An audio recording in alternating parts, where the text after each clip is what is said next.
Hello friends, నా పేరు సంపత్ కుమార్. ఇవాళటి వీడియోలో మనం ఇన్వెస్ట్మెంట్ అకౌంటింగ్ పైన డిస్కస్ చేస్తాం.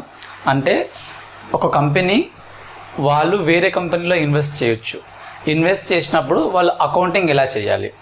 ఎగ్జాంపుల్, ఇప్పుడు XYZ అనే ఒక కంపెనీ కోసం మనం మాట్లాడుకున్నప్పుడు వాళ్ళ బ్యాలెన్స్ షీట్లో ఏదైనా ఇన్వెస్ట్మెంట్ చేస్తుండొచ్చు.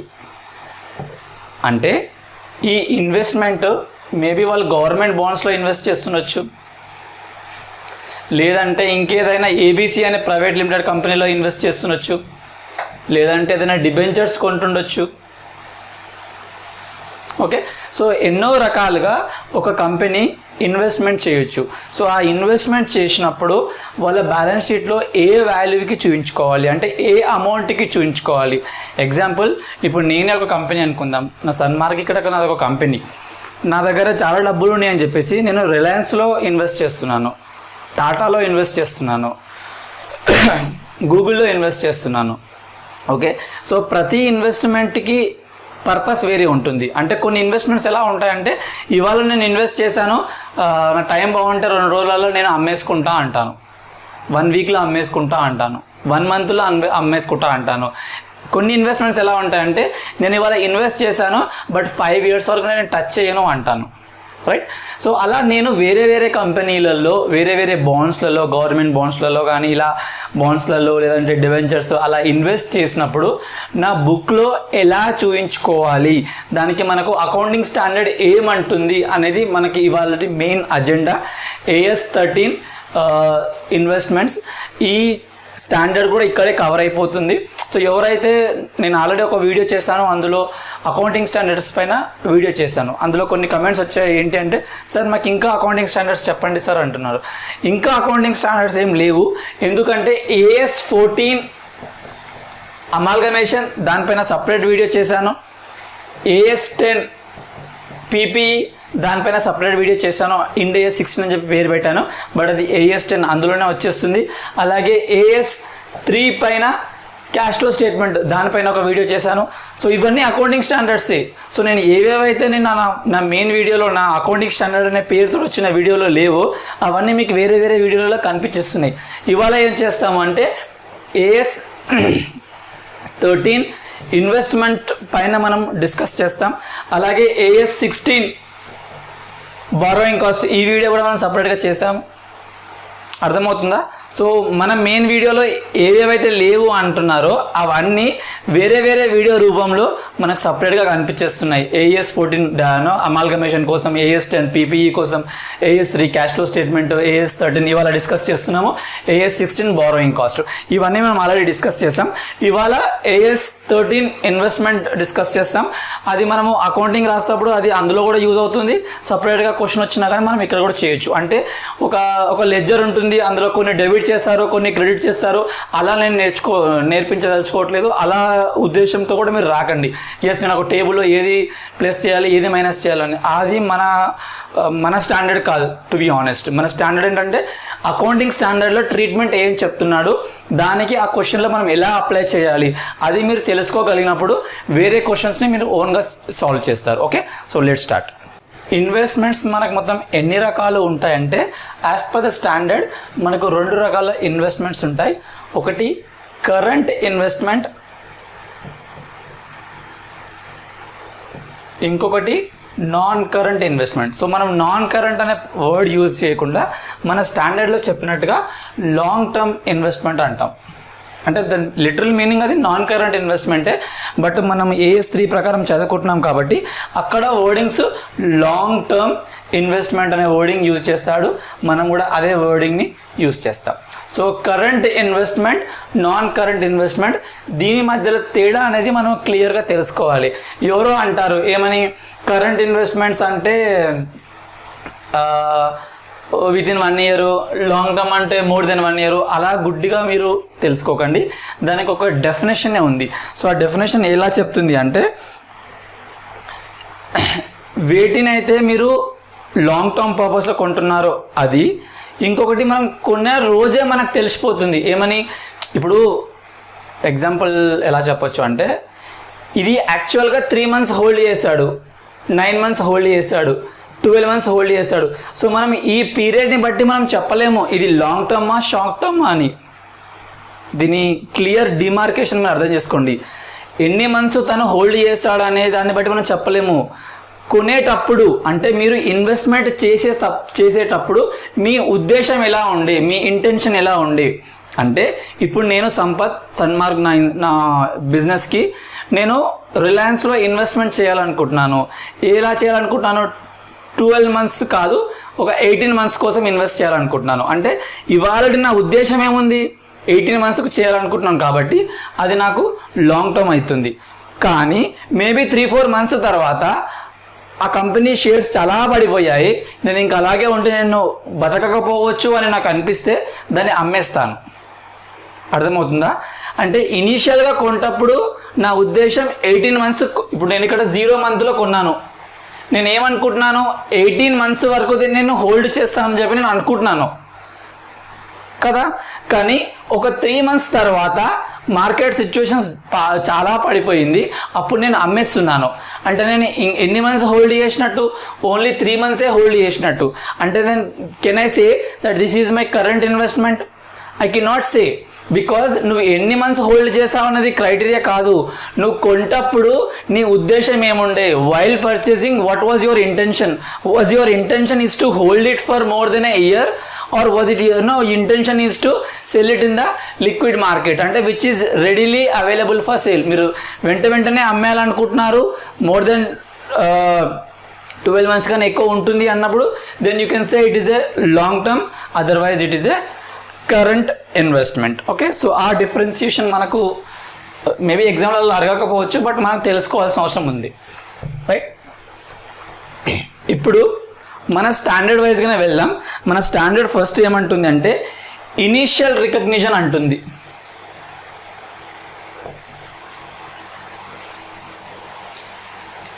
అండ్ సబ్సీక్వెంట్ రికగ్నిషన్ అంటుంది.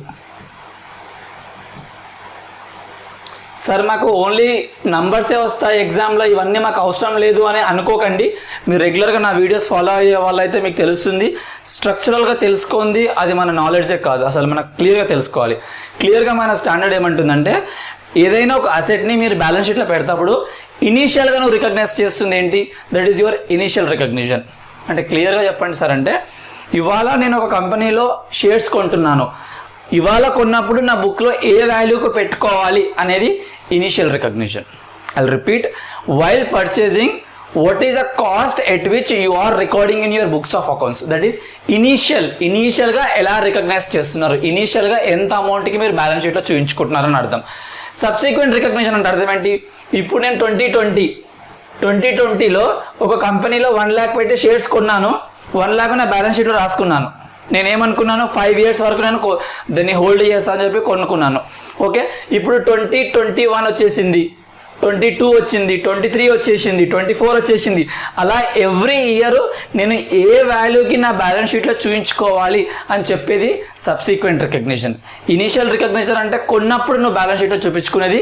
సబ్సీక్వెంట్ రికగ్నిషన్ అంటే ఎవ్రీ ఫైనాన్షియల్ ఇయర్ ఎండ్, అంటే ఎవ్రీ రిపోర్టింగ్ పీరియడ్ మీరు ఎప్పుడైతే రిపోర్ట్ చేస్తున్నారో మీ ఫైనాన్షియల్స్ని, అప్పుడు మీరు ఎలా చూపించుకోవాలి మీ బ్యాలెన్స్ షీట్లో అని చెప్పే కాన్సెప్ట్ని మనము సబ్సీక్వెంట్ రికగ్నిషన్ అని అంటాము. సబ్సీక్వెంట్ రికగ్నిషన్ అని అంటాము. సో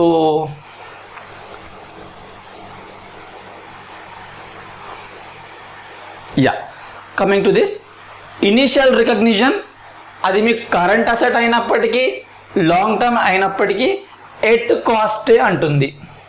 మీకు బిట్స్లో వచ్చినా మీరు రాసేయచ్చు. ఇప్పుడు నేను వారం లోపు అమ్మేస్తా అని చెప్పి కొనుక్కున్నా, ఎంత పెట్టుకుంటే అంతే నా బ్యాలెన్స్ షీట్లో రాసుకోవాలి. అర్థమవుతుందా? ఇప్పుడు నేను రిలయన్స్ కంపెనీ షేర్స్ పెరిగిపోతున్నాయి అని చెప్పేసి నేనేమనుకుంటున్నాను, ఇవాళ నేను 100 కొంటాను, రేపు 110 రూపాయలకు అమ్ముకుంటాను అని నా ఉద్దేశంతో ఉంది. అంటే నా కరెంట్ ఇన్వెస్ట్మెంట్ అయ్యింది. అంటే ఇప్పుడు నేను 100 పెట్టుకున్నప్పుడు 100 రాస్తానా, ఇంకంతకన్నా ఎక్కువ రాస్తానా? రాయలేను కదా. ఎంత పెట్టుకుంటే అంతే రాస్తాను. That is at cost.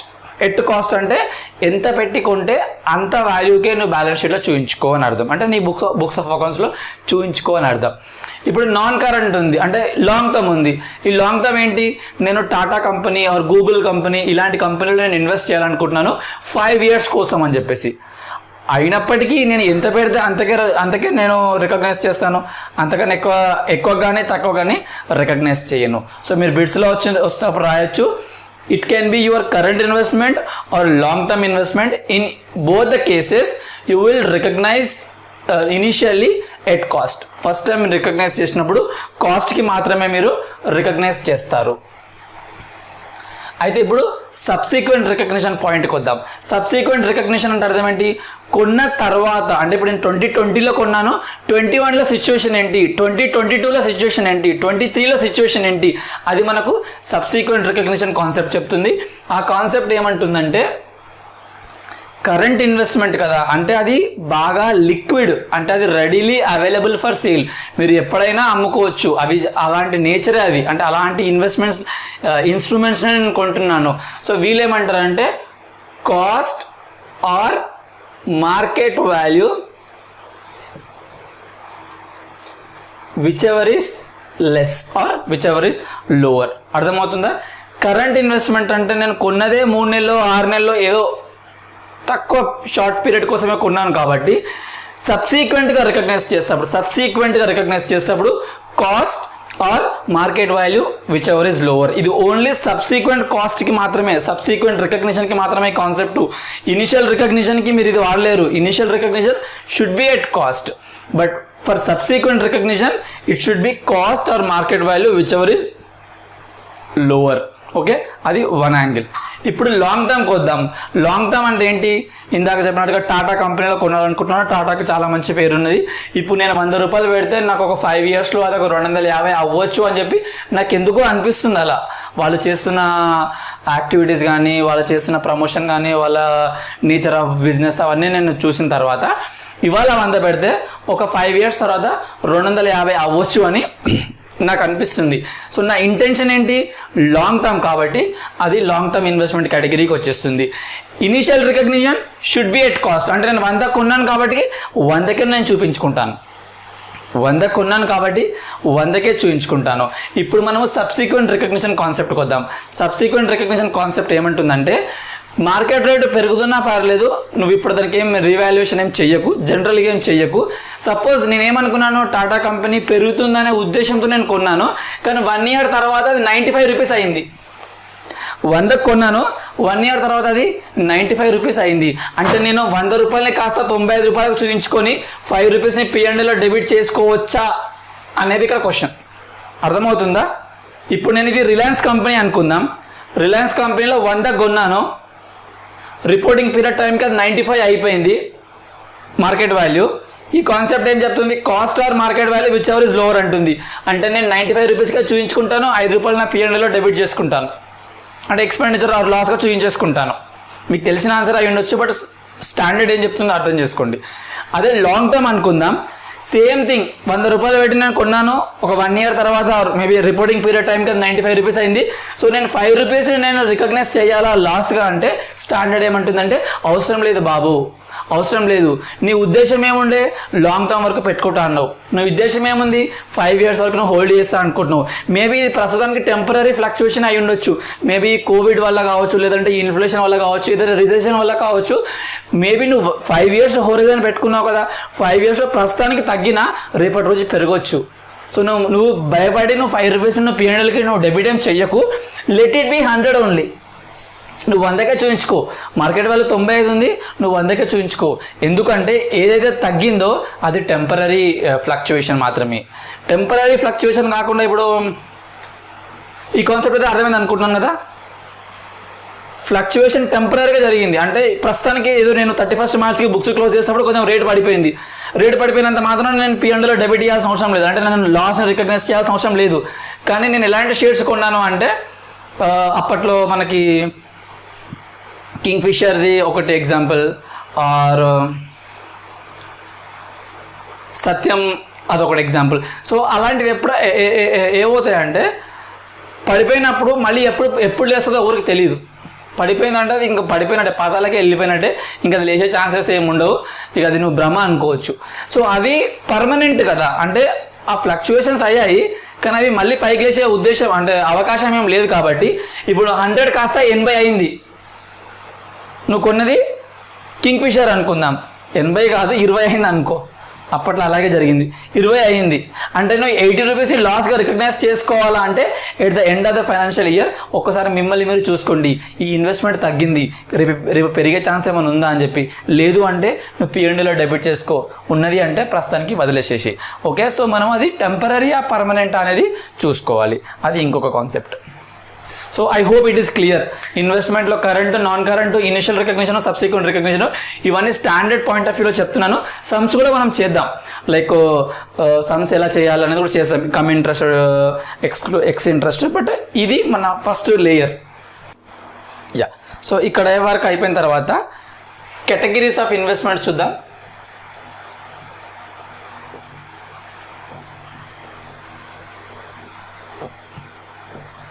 అంటే ఇన్వెస్ట్మెంట్స్ మీరు ఎన్ని రోజులు పెట్టుకోవడం చెప్పడానికి కరెంటా లాంగ్ టర్మా. ఇక్కడ ఏంటంటే అకౌంటింగ్లో కూడా మనం అకౌంటింగ్కి వద్దాం. అకౌంటింగ్లో తేడా ఎక్కడ వస్తుందంటే మీరు ఎక్కడైతే ఇన్వెస్ట్ చేశారో అది మీకు ఫిక్స్డ్ రిటర్న్ ఇస్తుందా, ఫిక్స్డ్ రిటర్న్ ఇస్తుందా లేదంటే వేరియబుల్ రిటర్న్స్ ఇస్తుందా. తేడా ఏంటి సార్ అంటే ఇప్పుడు నేను ఇన్వెస్ట్ చేసింది ఎక్కడ ఇన్వెస్ట్ చేశాను అంటే గవర్నమెంట్ బాండ్స్లో ఇన్వెస్ట్ చేశాను, వాళ్ళు ఎవ్రీ ఇయర్ నాకు ఇంట్రెస్ట్ ఇస్తారు కదా. లేదంటే డిబెంచర్స్లో ఇన్వెస్ట్ చేశాను. ఓకే, లేదంటే ప్రిఫరెన్స్ షేర్లో కూడా ఇన్వెస్ట్ చేశాను. సో ఈ అన్ని సిచ్యువేషన్స్ ఏంటి అంటే every year or every quarter or every half yearly depending upon the company నాకు రిటర్న్స్ వచ్చేస్తూ ఉంటాయి. సో దీనికి అకౌంటింగ్ డిఫరెంట్గా ఉంటుంది. ఇక్కడే మనకు come interest,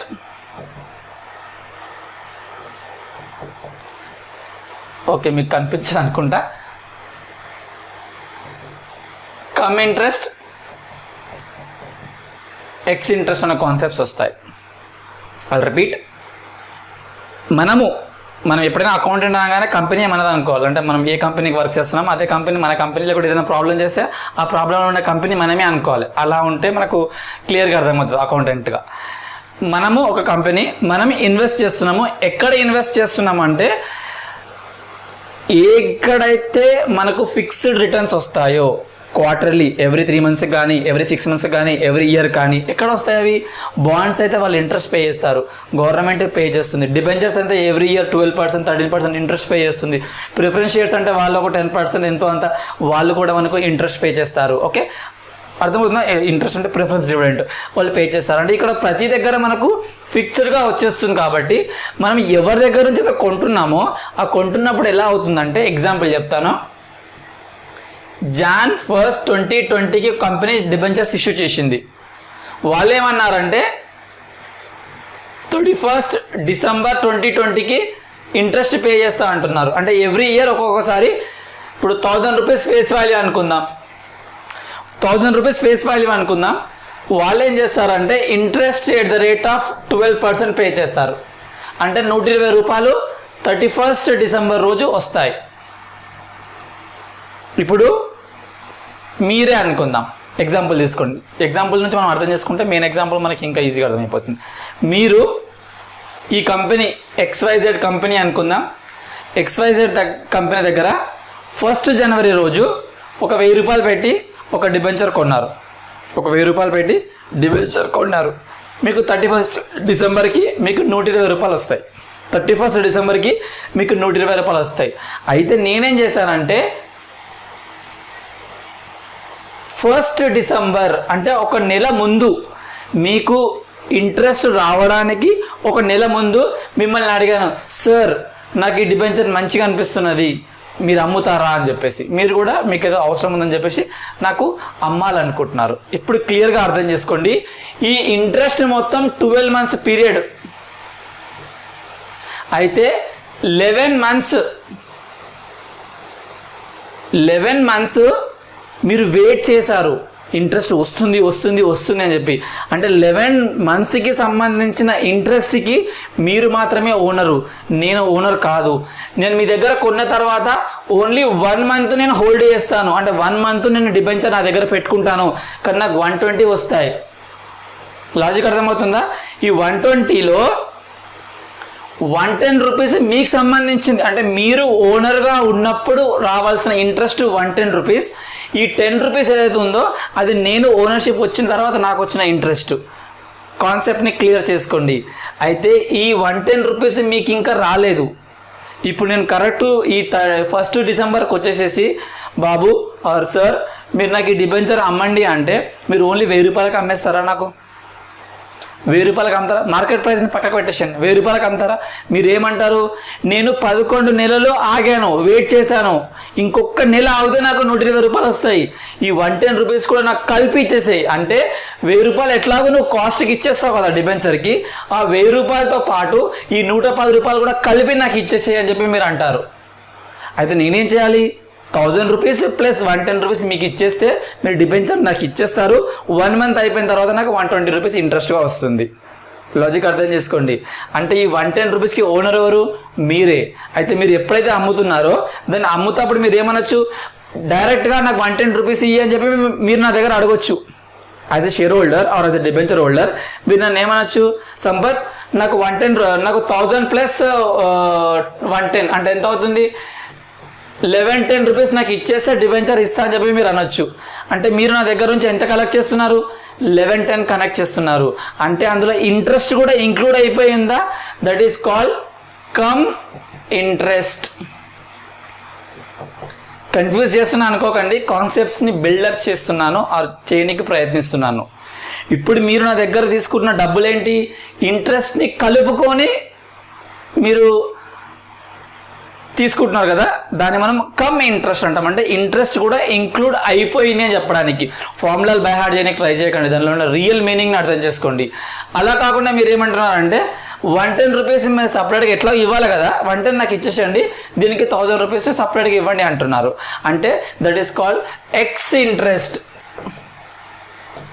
that is called X interest. So మనం ఎప్పుడైనా అకౌంటింగ్ ఎక్స్ ఇంట్రెస్ట్కే చేస్తాము, కానీ బై ఛాన్స్ అక్కడ ఆ డిబెంచర్లో ఇంట్రెస్ట్ కలిసి ఉంటే దాన్ని మనం బయటికి లాగాలి.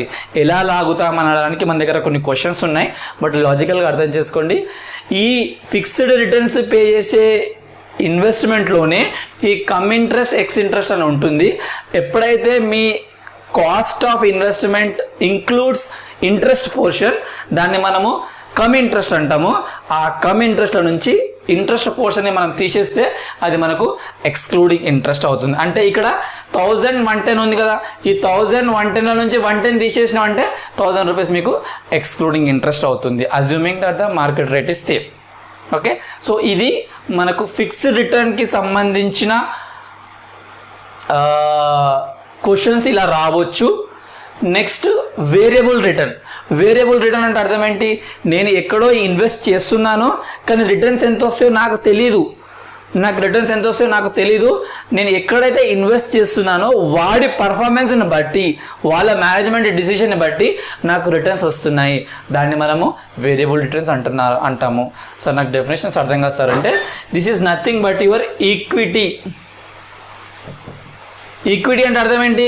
నేను ఒక కంపెనీలో ఈక్విటీ షేర్స్ కొన్నాను అంటే నాకు ఎంత డివిడెంట్ వస్తుందో నేను డిసైడ్ చేస్తానా? నేను డిసైడ్ చేయలేను కదా. వాళ్ళ కంపెనీ పర్ఫార్మెన్స్, వాళ్ళ కంపెనీ మేనేజ్మెంట్ తీసుకున్న డిసిషన్స్, దాన్ని బట్టి నాకు రిటర్న్స్ వస్తాయి. కాబట్టి దట్ ఈస్ వేరియబుల్ రిటర్న్. దీనికి అకౌంటింగ్ వేరే ఉంటుంది. ఇందులో మనకు బోనస్ షేర్స్, రైట్ షేర్స్, ఈ కాన్సెప్ట్ కూడా ఇందులో ఉంటాయి. సో మనం ఏం చేస్తామంటే ఒక్కొక్క ఇల్లుస్ట్రేషన్ మనం సాల్వ్ చేద్దాం, సో దట్ మీకు ఒక అండర్స్టాండింగ్ వస్తుంది. ఎస్, థియరీ చెప్పాడు కరెక్టే, బట్ ప్రాక్టికల్గా ఎలా అవుతుందో నాకు చెప్పలేదు అని అనుకోకుండా నంబర్స్ కూడా మనం చేద్దాం.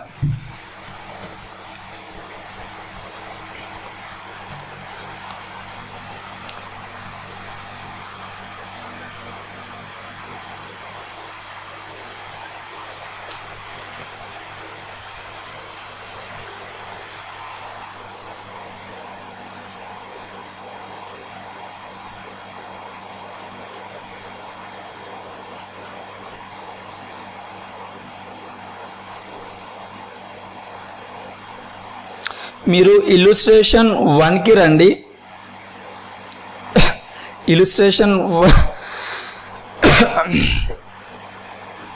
1కి రండి. ఎవరైతే సిఏ బుక్స్ స్టూడెంట్స్ ఉన్నారో వాళ్ళకి ఈజీగా దొరికేస్తుంది. మీరు మీ బుక్స్ని ఐసీఏ మెటీరియల్ని ఓపెన్ చేయండి. ఎవరైతే సిఏ స్టూడెంట్స్ కాదో as always say just Google చేస్తే మీకు దొరికేస్తుంది, లేదంటే నేను డిస్క్రిప్షన్లో కూడా పెడతాను. బట్ నా పైన డిపెండ్ కాకుండా మీరు గూగుల్ చేయడం నేర్చుకోండి. Okay, yeah. సో క్వశ్చన్ ఏంటంటే in 2011 Miss Y Limited issued 12% fully paid debentures of 100 each, interest being payable of yearly on 30th September and 31st March every accounting year. So ఒక company ఉంది, maybe మీకు ఈ question తెలియకపోయినా నేను ఇక్కడ రాసేస్తున్నాను. ఒక company ఉంది, వాళ్ళు ఏం చేస్తున్నారు అంటే 12% డిబెంచర్స్ ఆఫ్ 100 రూపీస్ ఈచ్ని వాళ్ళు పే చేస్తున్నారు. ఇంట్రెస్ట్ ఎప్పుడు పే చేస్తారు అంటే 30th సెప్టెంబర్కి ఒకసారి ఇంట్రెస్ట్ పే చేస్తారు, అలాగే 31st మార్చ్కి ఒకసారి ఇంట్రెస్ట్ పే చేస్తారు. అర్థమవుతుందా? ఒక కంపెనీ ఉంది, కంపెనీ వాళ్ళు డిబెంచర్స్ ఇష్యూ చేస్తున్నారు. వాళ్ళ టర్మ్స్ ఏంటంటే ఇయర్లీ 2 times ఇంట్రెస్ట్ పే చేస్తారు, ఒకసారి 30th, ఒకసారి 31st మార్చ్కి. On 1st December 2012, Miss Bull and Bear purchased 10,000 of these debentures at 101 cum interest.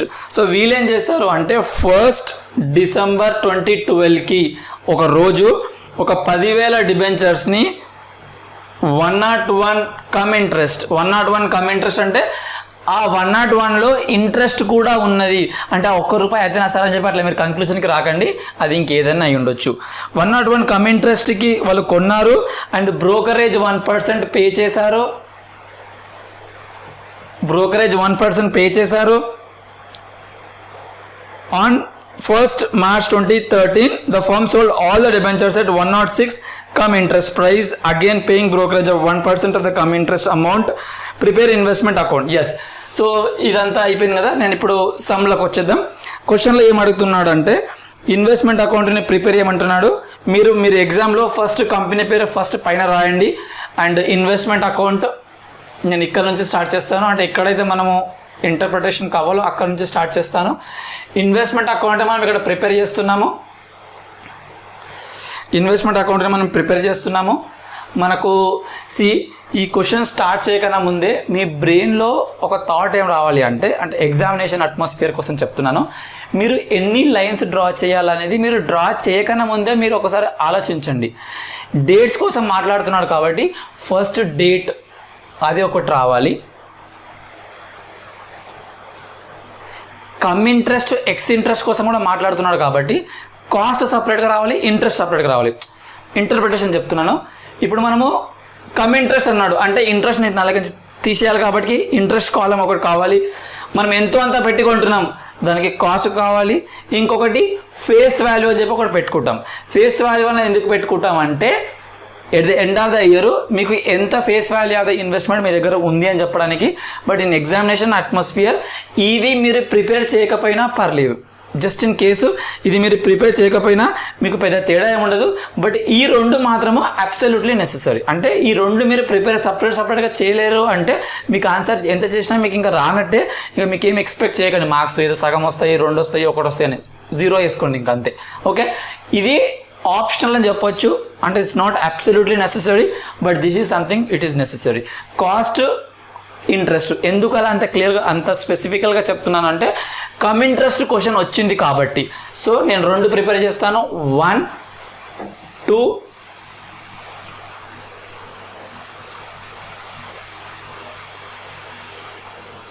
ఇప్పుడు ఇక్కడ సైడ్ కూడా చూస్తే డేట్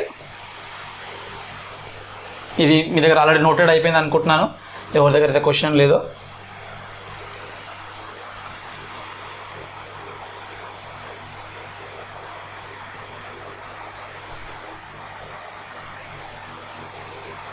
ఒకటి కాస్ట్, ఇక్కడ కాస్ట్, ఇది ఇంట్రెస్ట్, ఇది ఇంట్రెస్ట్, ఇక్కడ డెబిట్, ఇక్కడ క్రెడిట్. ఓకే, సో ఇది చేస్తే 2 మార్కులు వస్తాయని చెప్పి ఎవరు అని ఉంటారు, అవేం రావు. ఇది చేస్తే మాకు 1 మార్క్ కూడా రాదు. ఓకే, సో ఇంటర్మీడియట్ స్టూడెంట్స్కి, డిగ్రీ స్టూడెంట్స్కి అలాంటి కాన్సెప్ట్స్ ఉండొచ్చు, కానీ సిఎస్ఈఎంఎస్ స్టూడెంట్స్కి ఇంత రాస్తే మార్క్స్ వస్తాయని ఎక్స్పెక్టేషన్ పెట్టుకోకండి. ఓకే, ఇంటర్మీడియట్ డిగ్రీలో అలా ఎక్స్పెక్ట్ చేయొచ్చు. యా, క్వశ్చన్ స్టార్టింగ్లో ఏం చెప్పాడు, 1st డిసెంబర్కి ఇది 1st డిసెంబర్కి వీళ్ళు కొన్నారు అన్నారు కదా. 1st డిసెంబర్ ఎప్పుడు 2012లో వాళ్ళు 10,000 డిబెంచర్స్ 101కి కొన్నారు. So 10,000 into 101. I hope I'm not sure if it is visible. 10,000 into 101. I'm not writing completely. It doesn't mean that you should also be writing in the same way. In examination hall you will be having plenty of space, so make best use of it. So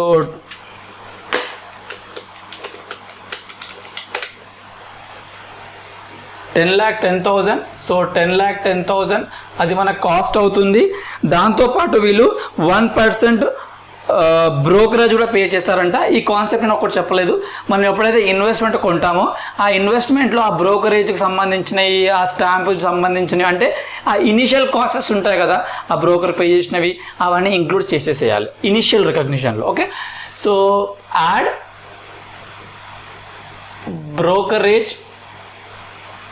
brokerage వీళ్ళు ఎంత pay చేశారంటే 1% pay చేశారంట. 1% on 10,10,000 అంటే 2 సున్నాలు తీసేసేయండి.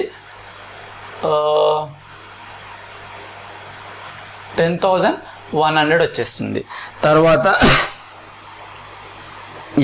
So ఈ 2 కాస్ట్లు వాళ్ళు incur అయ్యారు. అంటే వాళ్ళు మొత్తం ఎంత ఇంకర్ అయ్యారు ప్లస్ 1% 10,20,100 టోటల్ కాస్ట్ వాళ్ళు ఇంకర్ అయ్యారు. ఇప్పుడు మనం ఇందాక మాట్లాడుకున్న అకౌంటింగ్ స్టాండర్డ్ని ఇక్కడ అప్లై చేద్దాం. ఈ 10,20,000 ఏదైతే వాళ్ళు పెట్టారో అందులో కమ్ ఇంట్రెస్ట్, అంటే ఇది సింపుల్గా చెప్పాలంటే this is your come interest. ఇందులో ఇంట్రెస్ట్ పోర్షన్ ఉంది. నేను ఇందాక అర్చి మరీ చెప్పాను, ఎప్పుడైనా కాస్ట్లో కమ్ ఇంట్రెస్ట్ పోర్షన్ ఇంక్లూడ్ అయితే దాన్ని మనం పక్కకు పెట్టాలి, బయటకు తీసుకెళ్ళాలి. సో మైనస్ ఇంట్రెస్ట్ పోర్షన్ మీరు తీసేయండి. ఎలా తీస్తారు అంటే మనం కొన్నది ఎన్ని 10,000 డిబెంచర్స్, 10,000 ఇంట్రెస్ట్ రేట్ ఎంత 12%. వాడు ఇంట్రెస్ట్ ఎన్నిసార్లు పే చేస్తున్నాడు, ఇయర్లీ 2 times. సో 6/12 అంటే ఆన్సర్ రాంగ్ అవుతుంది. సో ఈ కమ్ ఇంట్రెస్ట్ అంటే అర్థం ఏంటి, ఇంట్రెస్ట్ ఎప్పుడైతే లాస్ట్ టైం పే చేశాడో అప్పటి నుంచి నువ్వు కొనే వరకు. అంటే ఇప్పుడు మనం కొన్నది ఇప్పుడు 1st డిసెంబర్కి కొన్నాము. అయితే వాళ్ళు ఇంట్రెస్ట్ జనరల్గా ఎప్పుడు పే చేస్తారు, 31st మార్చ్కి ఒకసారి పే చేస్తారు, ఇంకొకటి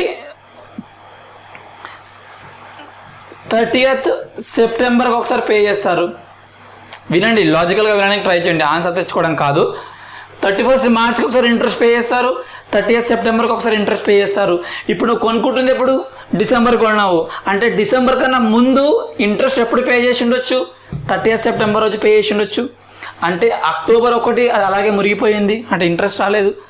నవంబరు అలాగే మురిగిపోయింది, దానికి ఇంట్రెస్ట్ రాలేదు. డిసెంబర్ క్యాలిక్యులేట్ చేయాలంటే చేయకండి, డిసెంబర్ 1st అంటే ఒకటే రోజు కదా, ఫస్ట్ రోజులోనే ఉన్నావు నువ్వు. 31st డిసెంబర్ అనలేదు, 1st డిసెంబర్ అన్నాడు. అంటే 2 months ఇంట్రెస్ట్ని మనము తీసేయాలి.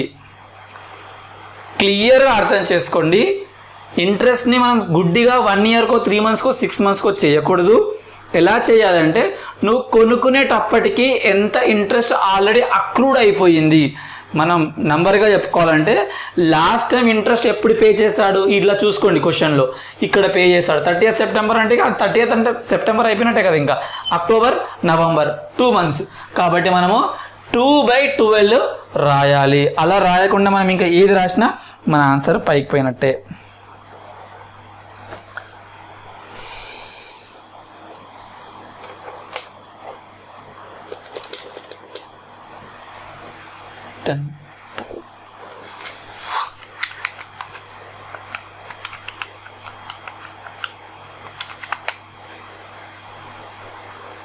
ఓకే, సారీ చిన్న mistake. 10,000 number, face value 100, face value ఒకటి రాయలేదు. 20,000 ఇంట్రెస్ట్.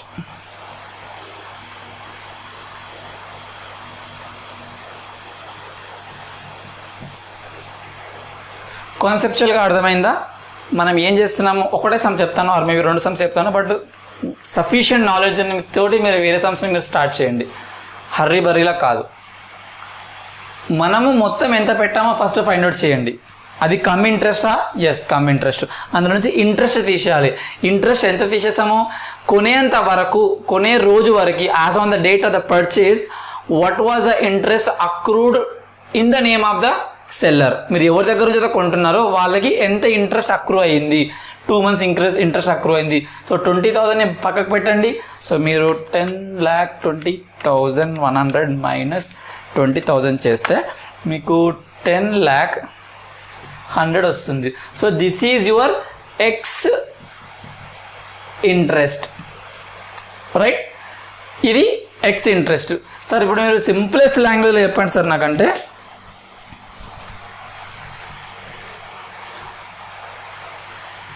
ఎక్స్ ఇంట్రెస్ట్ నేను ఎట్లా రబ్ చేస్తాను, ఇది X interest 10,10,100, interest portion 20,000, brokerage pay చేసింది 10,100, ఇంత పే చేస్తాం. అయితే నేను నిన్న ఒక సెషన్ చేశాను జనరల్ ఎంట్రీస్ ఎలా రాయాలి అని చెప్పేసి. మేబీ నాకు తెలిసి చాలామంది CA inter or CMA inter లెవెల్లో ఉన్న వాళ్ళు చూసి ఉండకపోవచ్చు, but I would strongly recommend. General entries తెలుసుకోకుండా మీరు ఇన్వెస్ట్మెంట్ అకౌంట్ కూడా చేయలేరు. చేస్తే ఏదో బై హార్ట్ చేసినట్టు, ఓకే కొంటే ఇక్కడ వస్తుంది, అమ్ముతే ఇక్కడ వస్తుంది, అలాగే వెళ్తారు తప్ప స్ట్రక్చరల్గా వెళ్ళలేరు. స్ట్రక్చరల్గా ఎలా అంటే, నువ్వు ఇన్వెస్ట్మెంట్ కొంటున్నావా అంటే ఇన్వెస్ట్మెంట్ అకౌంట్ని డెబిట్ చేయాలి, ఇన్వెస్ట్మెంట్ అకౌంట్ని డెబిట్ చేయాలి. ఇంట్రెస్ట్ నువ్వు ఎక్స్పెండిచర్ ఇంక్రీ అవుతుందా, ఇంట్రెస్ట్ని డెబిట్ చేయాలి. ఓకే, బ్రోకరేజ్ ఇంక్రీ అవుతున్నావా, బ్రోకరేజ్ని డెబిట్ చేయాలి. 2, బ్యాంక్లో పే చేస్తున్నావా, బ్యాంక్ని క్రెడిట్ చేయాలి. సార్ ఆ కాన్సెప్ట్స్ని ఇక్కడ ఏం తీసుకొచ్చారు సార్ అంటే, అది కూడా మీకు బై ఛాన్స్ ఎగ్జామ్లో డౌట్ రాకూడదు. ఇక్కడ రాయాలా, అరే మా సార్ చెప్పండి ఇక్కడ రాయాలంటే ఇక్కడే రాస్తాను, అరే లేదా మర్చిపోయాను ఇక్కడ రాయాలని, అలా డౌట్ రాకూడదు. Investment account what comes in debit చేసావు, బ్యాంక్లో క్రెడిట్ ద గివర్ క్రెడిట్ చేసావు. మనం లెడ్జర్ ఎలా పోస్ట్ చేస్తామో, ఇది డెబిట్లో ఉంది, ఇది క్రెడిట్లో ఉంది అంటే బ్యాంకు ఇక్కడికి వచ్చేసేసి డెబిట్ పడుతుంది. అంటే ఇన్వెస్ట్మెంట్ అకౌంట్లో టు బ్యాంక్ రాయాలి. సో టు బ్యాంక్ ఎంత రాయాలి, ఇన్వెస్ట్మెంట్ అంటే ఓన్లీ కాస్ట్కి, ఇక్కడ రాశాను 10,000, 10,10,10,10,000. ఇంట్రెస్ట్ కోసం ఎంత సపరేట్గా రాసాం, ఏది ఇంట్రెస్ట్ 20,000, ఇంట్రెస్ట్ ఇక్కడ రాస్తున్నాం.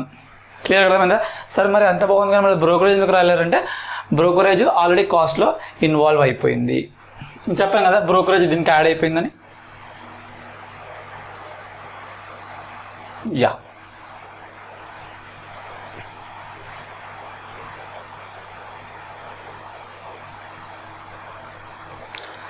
ఫైన్.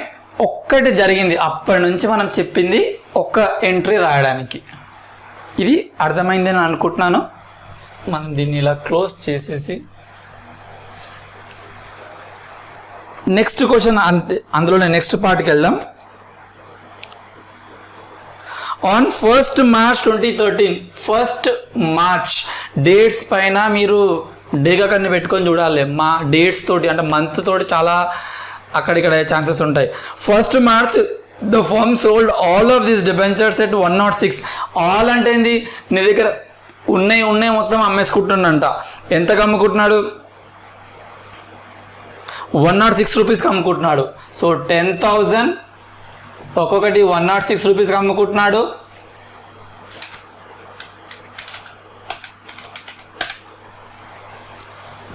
$10,60,000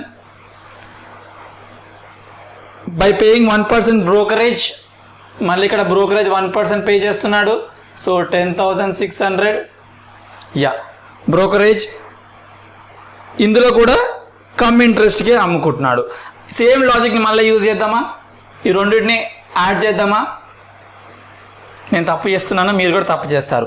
ఎందుకు తప్పు అవుతుంది, మీరు కొన్నప్పుడు ఒక ట్రీట్మెంట్, అమ్మినప్పుడు ఒక ట్రీట్మెంట్ చెప్తున్నారు సార్, ఇది తొండి అని అనుకోకండి. మనము ఇప్పుడు షేర్స్ కొంటున్నారు అనుకోండి, 100 రూపాయలు పెట్టి షేర్ కొనాలి. అయితే మీరు ఒక బ్రోకర్ దగ్గర నుంచి కొంటున్నారు. ఆ బ్రోకర్ ఏమంటున్నాడు అంటే ఒక షేర్ ఒక 100 రూపాయలకు ₹1 నాకు కావాలి అంటున్నారు. అయితే ఇప్పుడు మీ కాస్ట్ ఎంత? 100 + 1 101. ఇప్పుడు సేమ్ షేర్ మీద అమ్మాలనుకుంటున్నారు, 100 రూపాయలకు అమ్ముకుంటున్నారు. ఆ బ్రోకర్ మళ్ళీ ఏమంటున్నాడు, నాకు ₹1 నాకు కూడా కావాలి అంటున్నాడు. అంటే ఇప్పుడు 100 + 1 మీకు 101 వస్తుందా? లేదు కదా. 100 రూపాయలకు అమ్మితే ఆ 100 రూపాయలకి నుంచి ₹1 అతనికే వెళ్ళిపోతుంది. 99 రూపీస్ మీ కాస్ట్ అవుతుంది. కొనుక్కున్నప్పుడు మీ కాస్ట్ పెరుగుతుంది, అమ్మినప్పుడు మీకు వచ్చే డబ్బుల నుంచి తగ్గుతుంది. ఓకే, సో ఆ కాన్సెప్ట్ని మనం ఇక్కడ యూజ్ చేసుకుంటే, ఇది మీరు ఇంత రేటుకి అమ్ముకుంటున్నారు కానీ బ్రోకరేజ్ మీకు ఇప్పుడు పోతుంది. దేని నుంచి పోతుంది? మీ కాస్ట్ నుంచి కాదు, మీకు వచ్చే డబ్బుల నుంచి. కాబట్టి ఇక్కడ లెస్ బ్రోకరేజ్ 10,600. ప్రతిసారి నేను కన్ఫ్యూజ్ అయ్యి ట్రై చేస్తాను, ఒకసారి నేను కూడా కన్ఫ్యూజ్ అవుతాను. దానివల్ల మనం కొంచెం కాన్సెప్ట్ని బిల్డ్ చేసుకోవచ్చు. సో 10,94,400. దాంతోపాటు మనకి ఏముంది? ఇది కమ్ ఇంట్రెస్ట్ ఇందులో కలిసి ఉంది. అయితే మనం ఏం చేయాలి?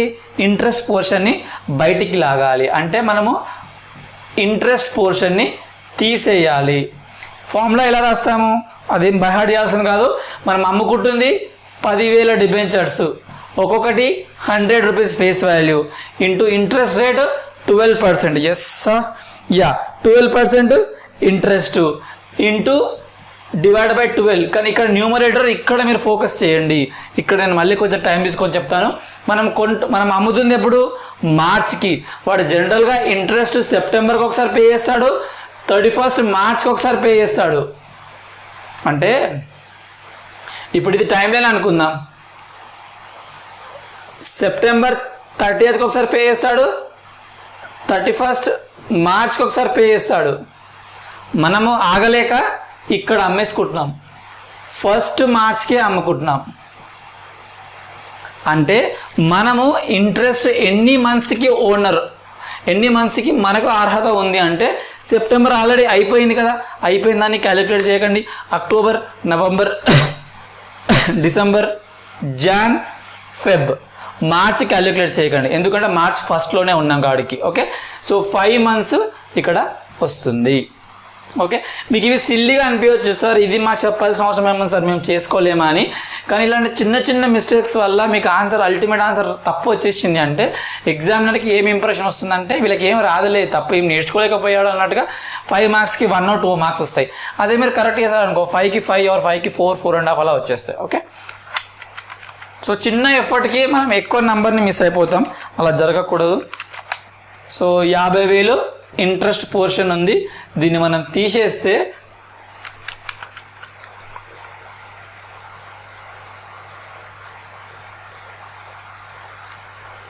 ఓకే, ఒక్క నిమిషం. 10,60,000 మైనస్ 10,600, 10,49,400. యా,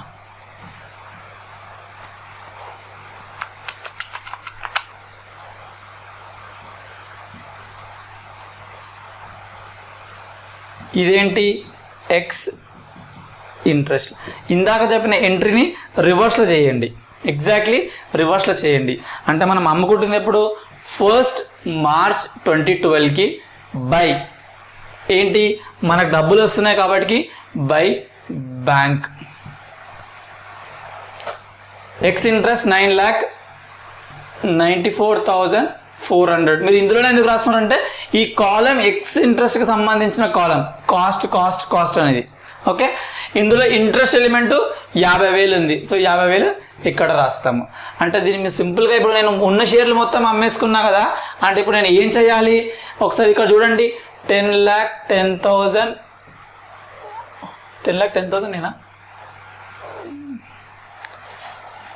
10,10,100. ఒక 1 రాయలేదు ఇక్కడ. 10,10,100, 10,10,100. ఇందులో నుంచి అది మైనస్ చేయండి. సరే, మరి అంత ఖచ్చితంగా దీన్నే కింద రాశారంటే కనిపిస్తుంది అది 9 లక్షలు ఉంది, అది 10 లక్షలు ఉంది. Minus 9,94,400, so 15,700. అది కరెక్టేనా? నేను తప్పు చేస్తా అమ్మా.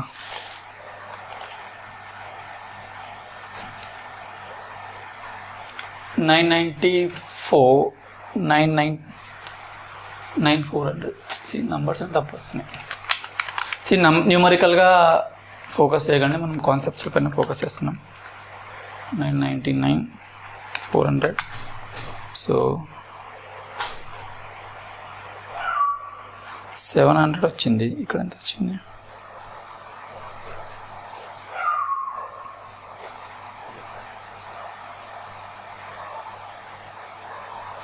ఇక్కడ 700. అంటే మీనింగ్ ఏంది? మనం కొన్నది ఈ రేటుకి, అమ్మింది ఈ రేటుకి, అంటే తక్కువగా అమ్మాం కాబట్టి ఇది మనకు లాస్ అయిపోయింది. P&Lలో బ్యాలెన్సింగ్ ఫిగర్ రాసుకోండి. ఇక్కడ చూస్తే 20,000, ఇక్కడ చూస్తే 20,000, 20 కాదు 50,000, 50,000, ఇక్కడ 50,000, అంటే 30,000 ఇక్కడ తక్కువ ఉంది. సో నేను ఇక్కడ ఇవన్నీ ఎందుకు చెప్పట్లేదు అంటే ఈ లెడ్జర్ని ఎలా క్లోజ్ చేయాలనేది చెప్పాల్సిన సెషన్ ఇది కాదు. అదంతా మీరు CA ఫౌండేషన్లోనో CMA ఫౌండేషన్లో నేర్చుకోవాల్సింది. నేర్చుకోలేదంటే ఒకసారి వెళ్ళేసేసి నేర్చుకోండి. ఎందుకంటే అది నేర్చుకోకుండా మనం ముందుకు వెళ్ళలేము. और అమ్ముకుంటే 31st మార్చ్కి కదా, 1st మార్చ్ బై P&L ఇది. ఓకే, సో నంబర్ వైజ్ ఇక్కడ తప్పు చేసామా? 10 lakh. యా,